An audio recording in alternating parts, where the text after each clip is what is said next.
It's on now? Yep. You ready? Yep. Okay. 3, 2, 1. We're back! Trent and Jim. This is the pro show for MIDWESTHOCKEY.info. Number 3, Trent, already. Number 3. So this is the third one. Just came up with some random topics to discuss in this show. A little bit of a theme, not really, but there's kind of a theme of logos. That's going to be that's going to come up a couple times during the episode. I love logos. I don't know. So we're going to discuss that a little bit. But here's sort of like the hot button topics that I've seen in papers and online and stuff like that this week. The first one's not really timely, I guess, but they have been kind of promoting the outdoor games. And I don't know if you knew this, but 3 of the 5 teams in the Midwest are going to be involved in outdoor games again. So the Midwest has been well represented, but one game that I've always thought they should have, and it seems to me like it's been a long time, it should have been one of the first, I think, and that's Minnesota. To me, Minnesota is one of the hockey capitals. Yeah. You know, Minnesota's famous for that pond hockey. Yeah, right. Going out, playing on the pond. So, yeah, it doesn't make sense that they haven't been one of the first, but hey, they're going to have one. So they are going to have one, and it's going to be at the football stadium that the Gophers play at, the University of Minnesota. I think it's called TCF Stadium. Anyway, they're going to play the team that everybody seems to want to play in their outdoor game, and that's the Blackhawks. I like it because there's a long time old rivalry between Minnesota and Chicago, going back to the North Star days, maybe a little bit before your time, but they were fierce rivals back in the 80s and 90s when they played in the same division in the what they called the Norris division.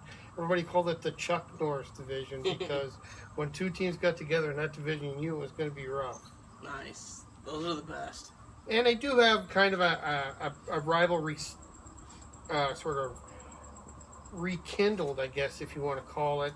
In recent years, they have played each other 3 times in a row in the playoffs now, and unfortunately for Wild fan, or fortunately for Blackhawks fans, they've all gone the Blackhawks' way.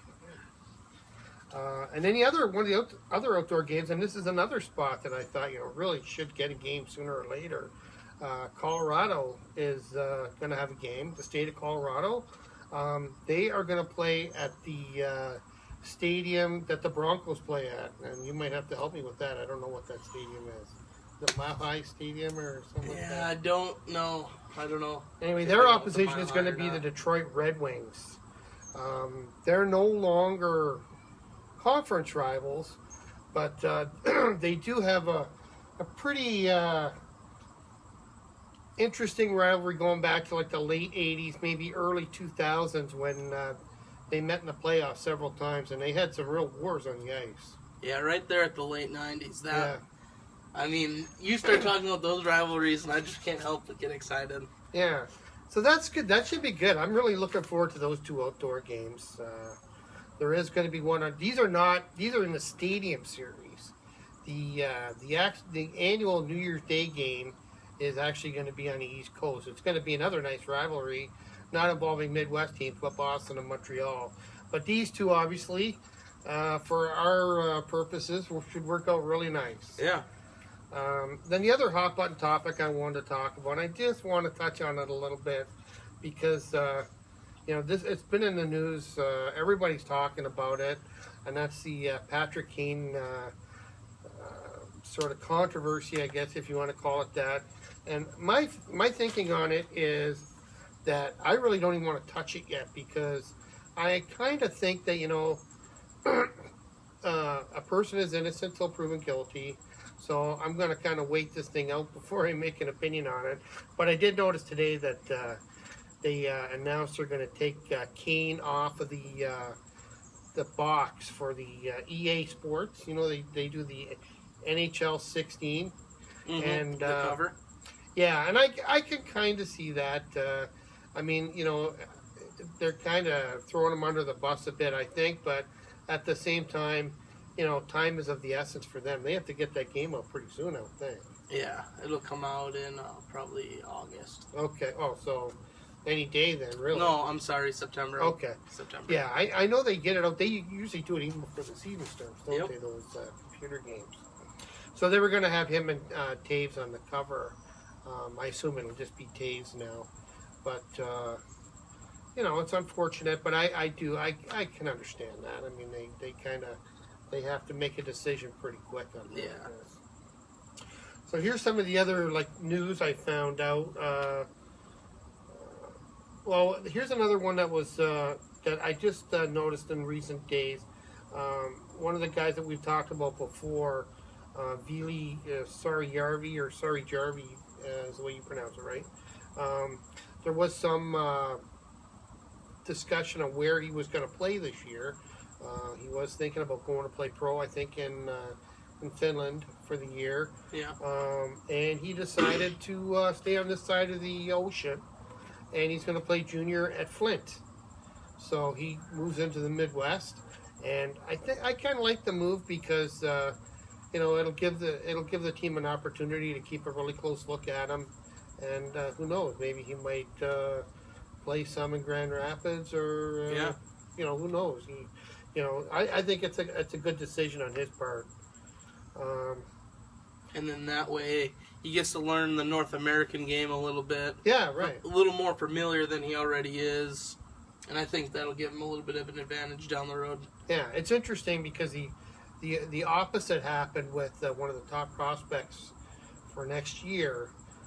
That's, I think, it's Austin Matthews, I believe, is the top. He's not from the Midwest. He's actually from Arizona, of all places. But he actually is going to play pro in Switzerland this year, rather than he was going to play in the dub in the WHL, but he decided to go to Switzerland, and some people are wondering if that maybe sets a precedent for players down the road, so it might be worth monitoring. Yeah. So that brings me to this logo thing. There was a thing I saw today, and I saw it actually in the Free Press from Detroit. That's one of my sources. I really love that newspaper. Yeah. I want to put a plug out there for the Freep. It's freep.com online if you want to go check it out. They have some really good stuff in there. And they had a thing that was done by USA Today, a site called For the Win, which I guess is run by USA Today. And they said they went through 300 team logos, and they picked out the best logos. They had a list of 19, and then they had another list of these throwback ones. But the top NHL logo was your beloved Detroit Red Wings. The winged wheel came in at number 5. So I'm gonna. I'm not. I love the Red Wings, but I don't know if that's my favorite NHL logo. I kind of like different colors. And let me guess. You would have picked the Toronto Maple Leafs. Well, they are actually were 16th on the list. It looks like the traditional teams were the ones Lots that of got history. picked. No, I actually. Well, the one that shocked me was the Chicago Blackhawks were not on the list, and that's my number 1 in the NHL. And I kind of like the San Jose Sharks logo.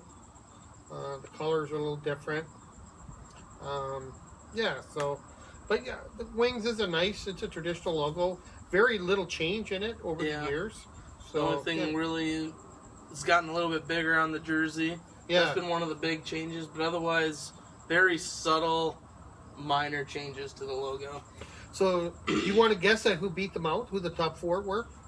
I can give you some hints if you like, or you can just throw a few out there if you want. Go ahead, give me a league. Okay, so number 4 is a college team from, I believe, the Big 12. The Big 12. They may be the only football team that has their own network. Pretty sure they have their own TV network. Like there's Big 10 and stuff like that. Notre Dame? It's not Notre Dame, no. Actually, I'm wrong. Because they have their own network too, don't they? Yeah. Yeah. No, this is a team that I believe has its own TV channel, and plays in. They're great. They're known, I think, for their football orange color. Volunteers? No. Maybe I should just give it to you. Yeah, go ahead. Okay, I'll give you that one. It's the Texas Longhorns. Oh, Am I wrong okay. about the network? I thought they. No, they're part of the Big 12. They are part of the Big 12. Okay. The third one is actually a league. So you have 4 or 5 leagues that are out there, and which one do you think has the best logo? Pro League? Yeah, I'm going to say it's probably the one that you hate the most because I know it's a league you hate the most. MLB? Yeah. Major League Baseball in at number 3.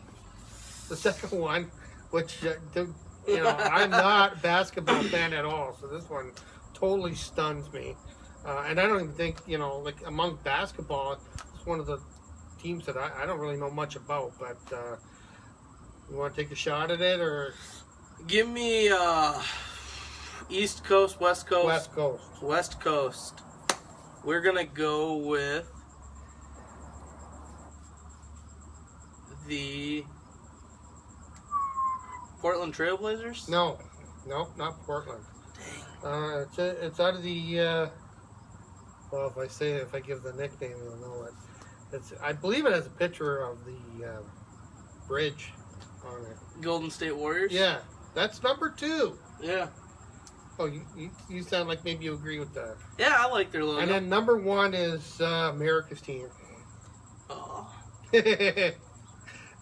That's the Dallas Cowboys. Yeah, actually, they've lost that, according to the most recent polls. Oh, really? Okay. They are no longer America's team. Let's clarify that. It's the Red Wings. It is the Green Bay Oh, they're America's team? Packers. Okay, Voted number one. that was the top 5. Ninth was the Edmonton Oilers, which that is a nice logo. I Yeah, kinda that's- like that yeah. one too. 11th, the Islanders. A little bit of a surprise there. New York Yeah. Islanders. 16th, the Toronto Maple Leafs. 17th, the Boston Bruins. Very cool. And a related thing, that newspaper, the Free Press, had a kind of one of them March Madness type things where you pick logos against each other. And the Red Wings didn't even win that. It was all Michigan-based logos, and the Red Wings didn't even win it. They beat out the Saginaw Spirit, which has a really nice logo, the Muskegon Lumberjacks, but then lost to Fair State Bulldogs, which that actually is a pretty cool logo. And Fair State went on to beat the Detroit Tigers, which is just a letter D. Yeah, What's but the it's big a deal cool. about Nice shape, very, Okay. I guess I'm not very good at logos. and they use that Detroit D across all the planes, all the sports teams. Like Detroit, when they had their Winter Classic logo, they used the Oh, Detroit yeah. D. So Detroit owns the letter D. That's good to know. Yeah. Chicago owns the C. So there's only 24 more cities available in the USA. So here's a little bit of news. I saw this today. Yuri Laterra. Remember him? From the Blues. He had a great season this year. 44 points, 14 goals, 26 assists. He's going to be out for the next 6 to 8 weeks after having ankle surgery this week. The timing on that is weird, but apparently they decided that they were going to try to just let it heal on its own, and it seemed like everything was going fine. But then he put skates on, took a skate, not so good. Ooh. So he's out up to 6 to 8 weeks. It says that would carry into the regular season, I think, or it would be pretty darn close. And he was expected to center Vladimir Tarasenko. So that's a huge loss. Yeah, that's right pretty... now, here's a team that looking to get off to a good start, and maybe their top center is gone. Yeah. They did say it opens a door for some of their younger guys. They have some top young prospects. A guy named Dmitry Jaskin last season played 54 games. So he's right on the bubble with, sticking with the Blues. Maybe he would get more ice time. Tyler Ratty. He played 11 games last year, I think, and 59 with the Wolves. He had 42 points with the Wolves, so nice there. And 19-year-old Robbie Fabry, who played in Guelph last year.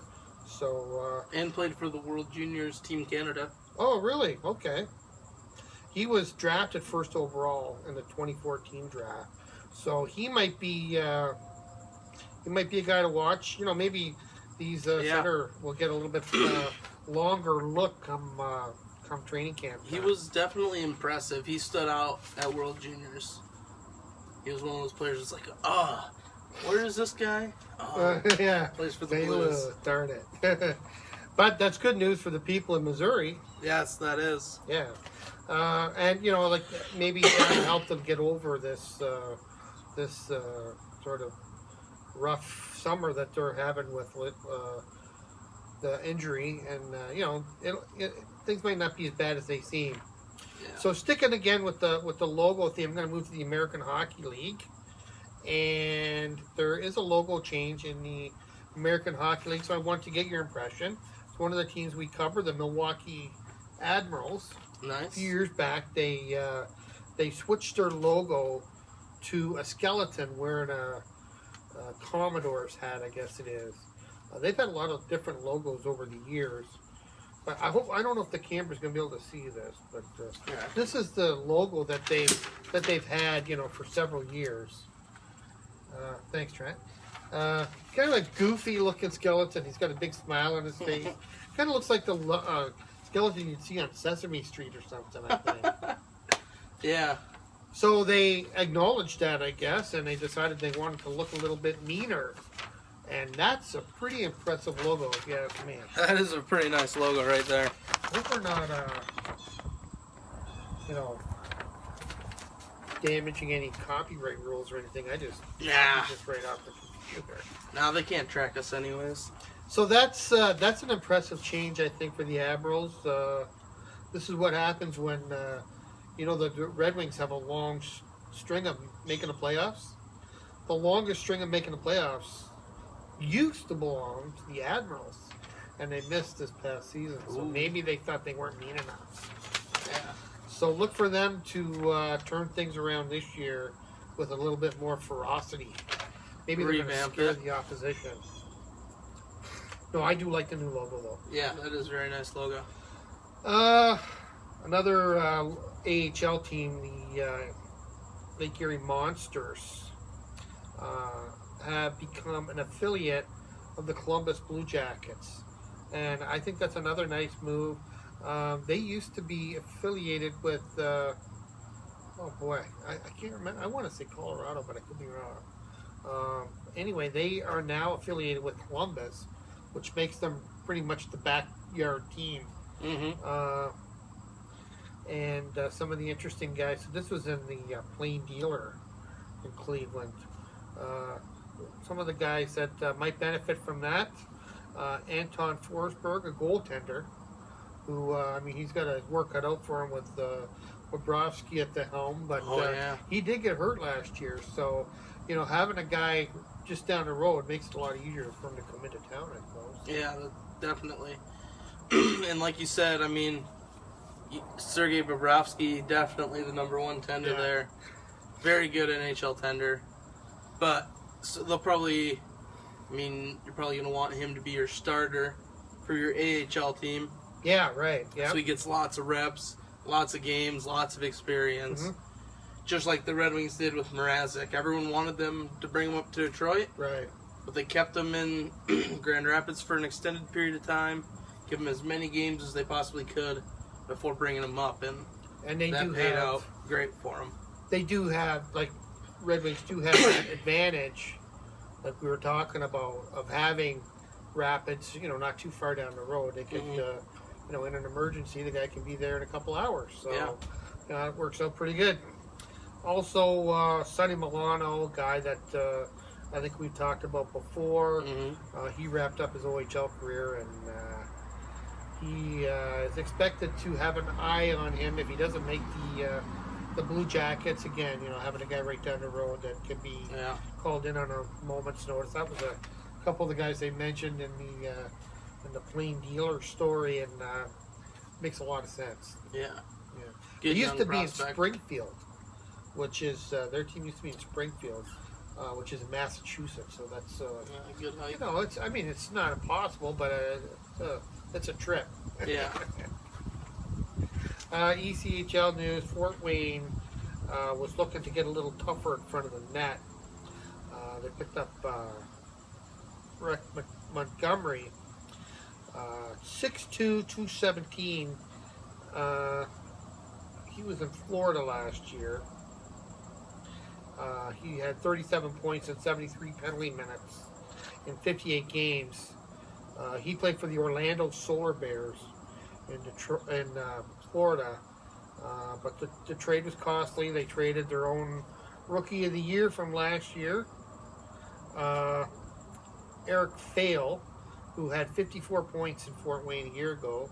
So a pretty nice season for Fail, who is going to benefit from the trade, as it looks like the Solar Bears are going to offer him a two-way deal, which could see him getting time with the Toronto Marlies as well. So that's a nice little move there for Eric Fail, and that is pretty much all I have, except I wanted to do a rant.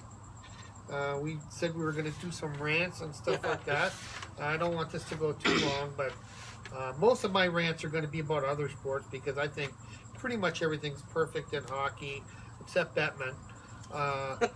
So my rant is to baseball players, basically. And it's old now, because this is something I was telling you about, like, I think maybe a week or so ago. But I want to say to baseball players, don't fight, because it's useless. If you want to fight. But I watched a game, or highlights of the game last week, Blue Jays and I think Kansas City. And it took 3 minutes for all the players to run on the field, emptying out of the bullpen, out of the dugout, and everybody running out there to the pitcher's mound. And then two things happened. They either stood there and just kind of chatted, or else they waited. One guy on the Kansas City team, and I don't even know his name, but he waited till he had 3 or 4 guys in front of him, and then pretended like he was trying to, that hold me back kind of thing. Hold me back. Yeah. Hold me back. It's gotten to the point of just being so ridiculous. So baseball players, leave the fighting to the hockey players, and just maybe flip them the bird or something and get it over with. As long as we're talking about fighting here, we should also mention, if you are going to get in a fight, probably shouldn't be with your own teammate, and it probably shouldn't be with the player who's playing the most important position on your team. Quarterback. That's your rant. Yep, that's my hands off the quarterback. Yeah, that was tough. But hockey players can fight every day in practice, and then they go. But I don't know. I guess they said it was a sucker punch, so maybe the quarterback wasn't expecting it. But it just goes to show, like you said, they should leave the fighting to the hockey players. That's true. Let them do it on the blades. So that wraps up this show for me. I just wanted to get that rant out there. And I think we're going to probably try to do a junior show in the next couple of days. We are still about 55 days from the start of the NHL season. A little bit less if you include preseason games, which kind of matter and kind of don't. Yeah. Nice, because you get to see some of the prospects, but not important. Yeah, you're right. Yeah, it's important if you're trying to make the team, that's for sure. But for the hardcore fans, they just want the big games, 2-pointers. That's true. So we'll leave it at that. Like I said, we're going to have a junior show soon, and junior teams are just about to hit the ice. So we're almost back on the ice for juniors. So that'll give us something to pay attention to, and I'll let you close it out, Trent. And that's kind of what we've been trending on Facebook, Twitter. All these teams getting ready to hit the ice, and something exciting. Well, so this is the end of our third pro show, coming to you guys live from our front porch, MidWestHockey.info, uncut, real, uncensored hockey fans. Stay classy, Midwest.